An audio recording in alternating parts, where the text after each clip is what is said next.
Welcome to the MS&Me Radio Network. The broadcast shows are for informational and entertainment purposes only. They are not designed to provide listeners with specific personal, medical, or counseling advice. Individuals with a medical issue should always consult their healthcare provider. MS&Me is not responsible for content of individual shows. The views expressed by show hosts or their guests are their own. Enjoy the show.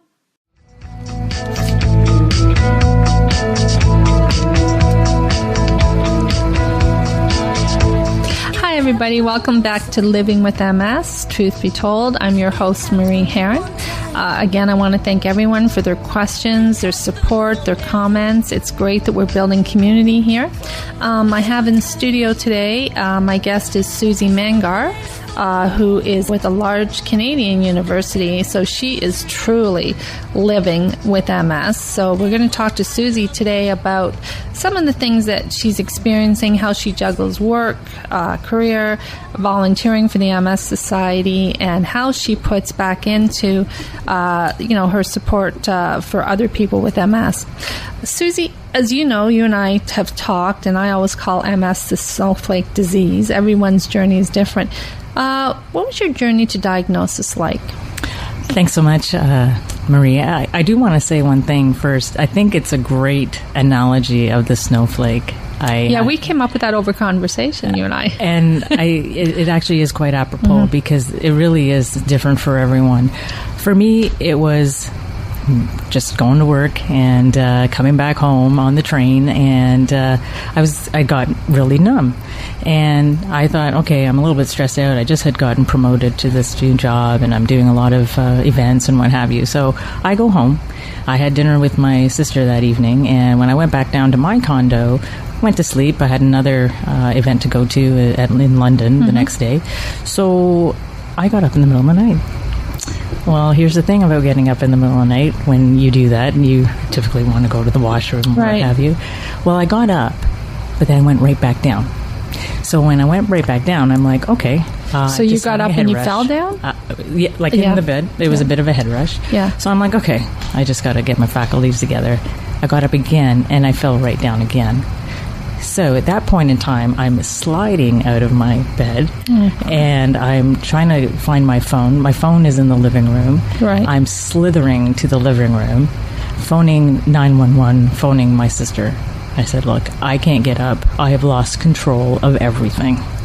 You can probably put two and two together what everything is. Okay. So then the ambulance comes. My sister comes down. Well, they tried picking me up, and I fell back down. They picked me up again, put me on the gurney, went to the hospital. At that point in time, I was regaining a little bit more of my functionality. So in the morning time, when the doctors finally came in, it seemed like it was like 6 hours, they said that I probably had vertigo. Okay, so just straight up vertigo. Straight up vertigo. Okay, so it was just, your life was like literally turned upside down. 100%. And here's the thing. You kind of reconcile with that because you just started a new job. You just, came back from an event. You're kind of thinking you're a little bit stressed out. Okay, I can deal with that. And then there's that great, Hitchcock film, right? So, Kim Novak had vertigo. So what's wrong with that? Exactly.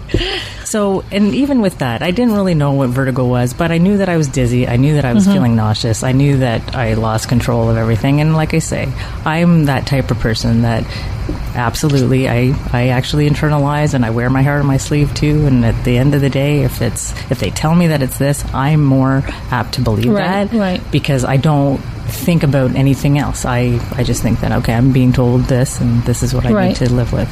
So no problem. We ended up leaving, and I go back to work a couple days later. Well, I started not being able to see properly, and my speech got garbled. I ended up being off from work for about 6 months at this point. Oh, geez. Okay. And in that 6 months is when that's when they actually diagnosed. And I want to go through the timeline of that because it was in the first 3 months that they were actually trying to figure out, is it Lyme disease? They're testing me for all of these other things. They opt you out of different diseases, different happenstances of what it could actually be. No problem. then they asked me to go to an ENT, so an ear, nose, and throat person. So I go there. Well, the first thing that doctor says to me, it looks like MS. What did I think about that? I'm thinking of Jerry Lewis. I had no idea. Yeah, that's what I thought when they told me. I was like, oh, is that the Jerry Lewis telethon? MD, right? Absolutely. Yeah.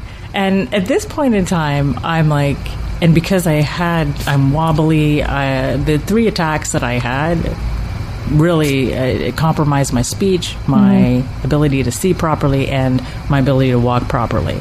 And I already had an injury from an accident, so I was already wobbly with my walking anyway. So to have now this affecting my other side of my body, it was very concerning to me, and not understanding what multiple sclerosis is. I couldn't even say the word. I'm now actually better at saying the word. No, I know you and I have talked about this a little bit. I think when we had people will probably know I drink a lot of coffee, but when you and I were having coffee this morning, I was saying, it's really quite unfair to get called out for being drunk when you're not. Absolutely. You've got all the symptoms, right? You're slurring your speech, your steps off, you're a little dizzy. People are looking at you at 10 in the morning thinking, geez, she's got to find a church basement somewhere to, say she's an alcoholic, when really she's has MS. And 100%. And I'm glad you actually brought that up, because that was the thing. Different things were happening 6 months prior to this whole thing about being off. And here's the thing about it. MS, you're not growing a unicorn horn out of your head. You look the same. Yeah, exactly. So when you're telling someone you don't feel right and that something is wrong and you are slurring, and even though your mind is saying you're speaking properly, what's coming out isn't. Right. That is what's so daunting about multiple sclerosis as well. And I like saying multiple sclerosis now because I actually because you can actually say it. But no, and so that was my journey. And the great thing is that I too was able to actually get in to see a neurologist at St. Mike's, and he actually decided to have me tested to go into a test drug. Oh, okay. Tell me about that. What was the drug? Absolutely. So I'll be honest with you. To this day, I've been on this drug since 2009. And you love it, yeah. And I'm very grateful for being put into this study, because I do feel that it is going to be something that's going to hopefully get towards a cure. Right now, it actually has been FDA approved in the United States for progressive MS. I have relapse remitting MS. Right. So just so your viewers understand that relapse remitting, you have the attacks. The great thing is the myelin actually regenerates, and you get your speech back, you get your sight back, you get your functionality of walking again. Things are still a little amiss with all of those things. However, you are getting full functionality back. Right. So with that, being put in and being tested for this test drug, it's called ocrelizumab. Yeah, you'll have to practice that one, Susie. That one I do. Okay. And hopefully it'll be called something else when it actually gets approved. Exactly. So essentially, this test drug, and it's been going on since 2009. There's 2 other people that's in the study with me in Toronto. And knock on wood, we've actually lessened any attack from 2009 to 2012. We were taken off a protocol for about a year, and all that means is that the study actually ended. So then we were off the drug for the year. I will say this, being off of that drug for that year, I actually did have another relapse. Oh, okay. And I had to get a 5-day steroid infusion. And that actually mitigated and lessened the attack. And what happened was it attacked the strength in my leg again. Okay. So at the end of the day, protocol came back and they extended the study. I'm now 2012, so 2012 now, and now it's 2017 and still in this test. The great thing is this past year, it did get actually FDA approval in the United States for progressive. We're hopeful that it'll come to Canada too. It's not a cure, but it is actually slowing down the progression. Maybe it will be a cure. And people often ask me, why would you actually go into this study not even knowing what it's doing to you? Well, yeah, I think that's some of the concerns that people have, especially young people. They're thinking, they don't don't want to take drugs. They think, the drugs company and the government and the MS Society are all in cahoots together, which we know is not true. But I think it's important that people, do keep abreast of what the studies are. And I know that you can do that through visiting the MS Society website. So, I know that there are more and more studies coming in. I do have a funny story to tell you. As you know, I'm very vain, and again, you can't think it's a podcast, but I'm very vain. And I went to see my neurologist, and he was telling me about a test study, and he said, you'd be perfect. And he said, how old are you? And I said, I'm 58. And he said, oh, the cutoff's 55. And I said, but I don't look 58. I look younger than 55. And he said, Marie, I can't, falsify medical records. But the reason why I'm telling this story is that there are so many studies and tests, and with the myelin regeneration, I read more and more about that. I'm reading more and more about stem cell research as well. So I do think it's important that our listeners, when you're living with your MS, is visit the MS portal on the MS Society website. Now, Susie, as you know, I believe everyone's MS is their MS. So what are some of the principles you apply to living with your MS? Well, I'm glad you actually said that too, because it really is you're living with it. A lot of times people say, oh, okay, Susie, she has MS. Susie's not MS. Although my initials are SM. I know. How cool is that? You have a designer disease, Susie. Exactly. But that is the thing. It is something else that you live with and you get used to. Just as I had to get used to functioning without a left ankle. Right. It's something, hey, we don't know what tomorrow holds. We don't know what's going to happen to us. And that's a really great point to bring up, because I have MS now and I'm living with it. But who's to say that I might not get cancer? Who's to say I might not get something else? Who's to say that I might not get anything and I end up getting hit with a car? So at the end not of that the we day, would want that to happen. No, but. Absolutely. But I guess I want to really hit the point of the mindset that you have. No. Is this is just something else that I'm going to actually work around it with my life. I'm going to still get up every morning. I'm still going to have my juice and my coffee and my cereal and kiss my partner goodbye, and I go to work and what have you. It's still functioning. It is not being someone that can't function anymore. And that is the biggest thing I think I can really offer your listeners, is to know that we are all here wanting the same thing. We all want a really great life. We all want to enjoy. And so for me, my principle is I'm going to just get up and do the best thing I can do, be good to myself, be good to others, help others where I can. MS doesn't change that. It doesn't change my personality. It certainly doesn't change the way that I'm going to treat others. It really is, the principle for me is just live. Susie, when you and I speak about MS, and we have such fun, believe it or not, you and I laugh so hard when we share stories. And one of the things I do want to share with the listeners, and I know you'll agree with me, is the conversation we had about, you stub your toe, it's not MS, and how important it is to continue to see your GP. Not everything wrong with you is your MS, so please continue to see your GP. And I'll just share a little bit about our stories. I was telling Susie that, I was thinking, oh my God, my MS is affecting my ears. I'm going deaf in one ear. And I finally went to my GP, and he looked at my ears and was like, geez, Marie, your ears are filled with wax. So of course he cleared my ears out, and I wasn't deaf. I was just had poor hygiene.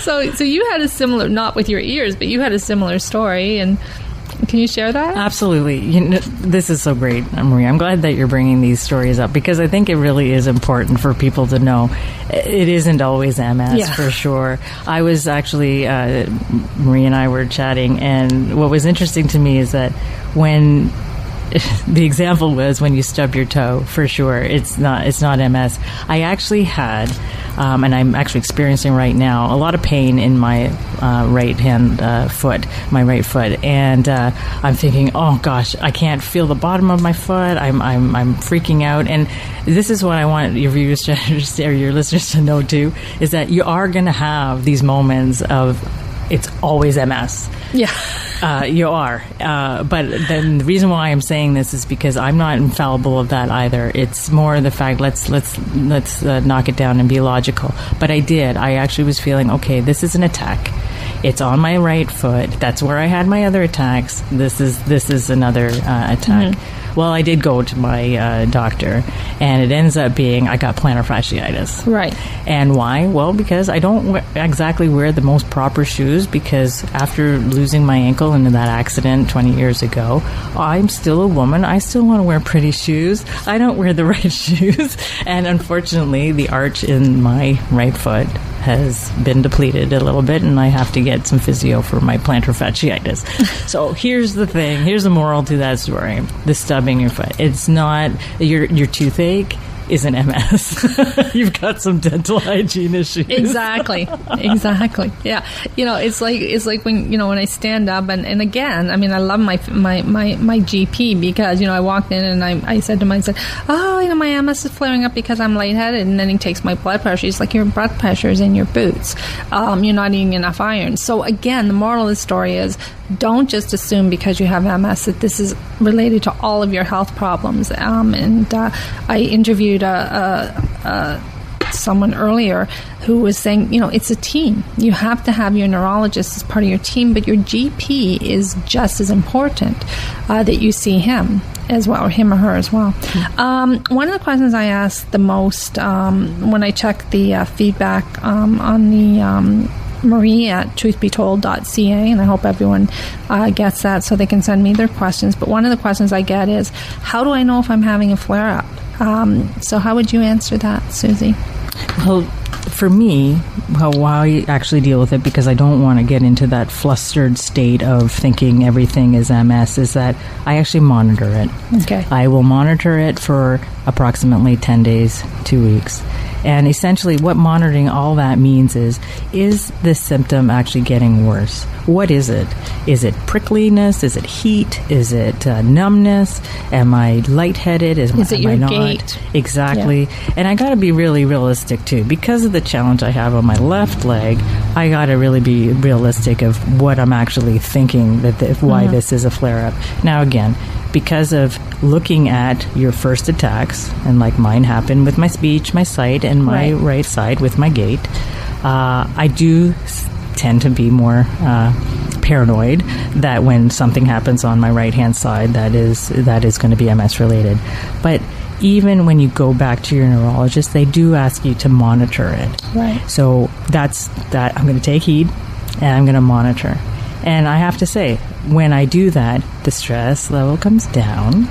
I actually get more sleep. Mm-hmm. I actually take care of myself a little bit more over that next 2 weeks. And wow, it dissipates. What do you know? It dissipates. Yeah. Right. Yeah. That's about it. And I think it's really important that people hear and understand that. Can you tell us about some of the volunteer work that you do with the MS Society? Because I'll be honest, when I was first diagnosed, I didn't want anything to do with the MS Society because I just thought, if I don't see it, it's not going to happen.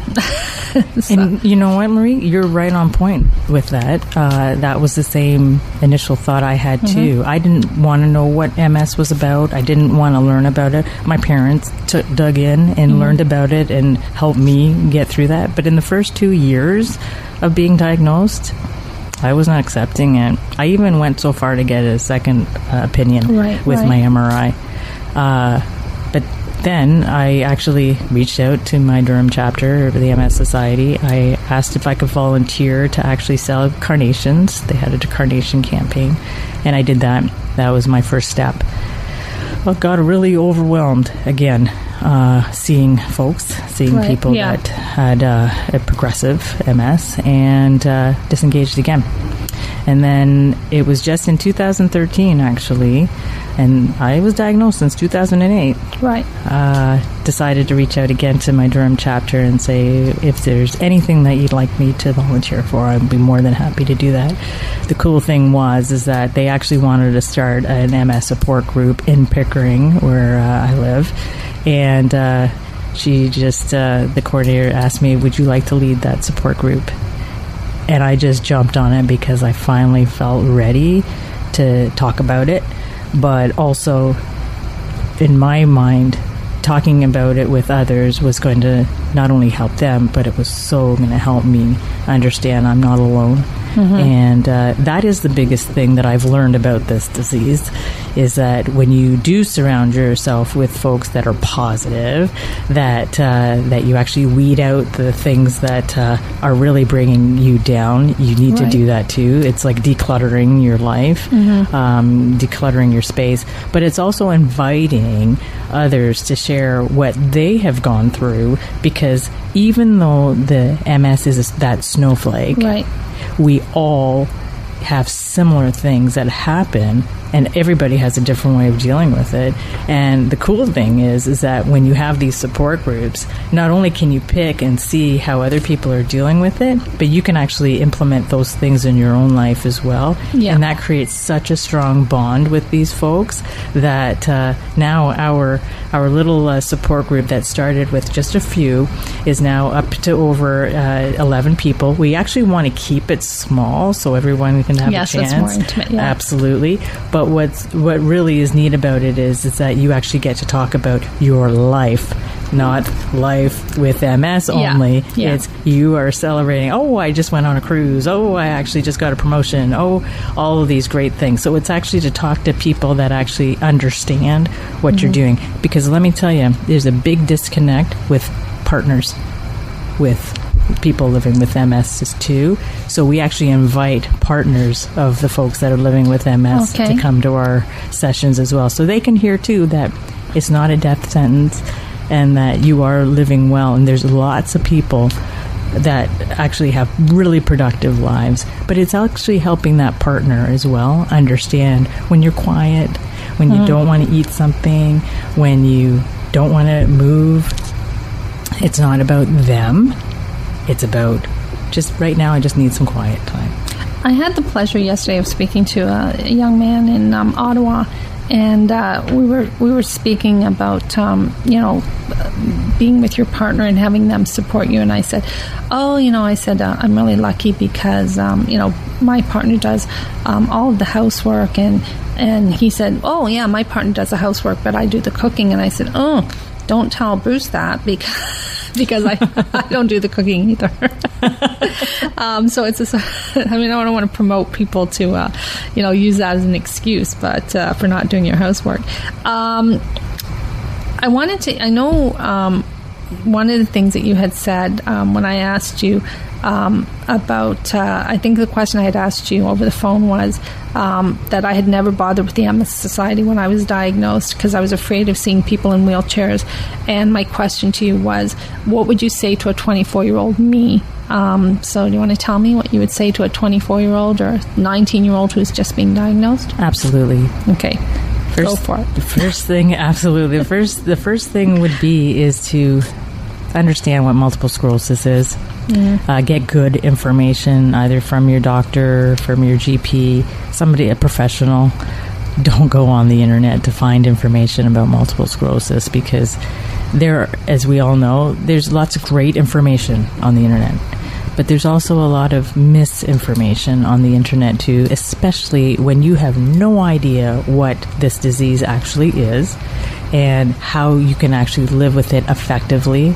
And let's face it, doctors have to be doctors in telling you everything from the good, the bad, and the ugly. And unfortunately, all we like to hear sometimes, first off, is the ugly and the bad. And we don't even hear the good part.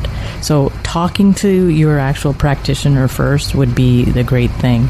Then, because we have a great multiple sclerosis society, gosh, they are there because they want to help people. Getting involved in the sense of learning on their website, calling them, understanding. that is the best thing to do, because they are the professionals. They are the ones that actually are looking into deeply of what this disease can do and what it can't do and what you can do with it. But here's the thing. It's understanding, too, you're not alone. Yeah. And that's a big component of this disease as well, is understanding that, yes, you are feeling down. You are feeling, oh my goodness, my life is over now. I have this disease, it's done. The next day, I'm not going to be able to think. And it's not about that. It's about understanding good information and getting that from good sources. The MS website, for anyone who hasn't visited it, and if you're out there and you're listening and you are afraid, you don't want to go, you don't want people to know, it's a very robust website. There's blogs there, there's stories there. You can share things. It's a safe community. You can go on the website. You don't have to. And I do have friends with MS who are very uncomfortable about even coming on this podcast because they don't want people to know they have MS. So the website at the MS Society is a safe place to go to get information. Truth be told, living with MS is a safe community because you can't see anybody, and we're not going to disclose your identity. We will respect anonymity if you want to be a guest with us here on Truth Be Told, Living with MS. Susie, one more thing I want to ask you is there anything else that you think that a person living with MS should know? Absolutely. There's one thing that in my previous career, I was always an advocate for people with disabilities, just in general, and helping people understand that it's still a person. You're still a person with functions and wants and desires. So one of the things I used to end off any speech or anything that I would do in this space would be taking something from the CNIB. They have a tagline that says, "I am not different from you. I am different, just like you." And I love that because we are all human beings, and we all, like I say, want the same thing: happiness and functionality and being wanted and loved. And so for me, I am not different from you. I'm just different. I am different just like you. And that's the last thing I wanted to leave these folks to understand, that we all matter. Well, Susie Manger, I want to thank you so much for being our guest today. And I want to invite everyone again to please let me know what your thoughts and comments are and any questions that you have and guest suggestions. And if you'd like to be a guest, let me know at marie@truthbetold.ca. Thank you for listening. Have a great day.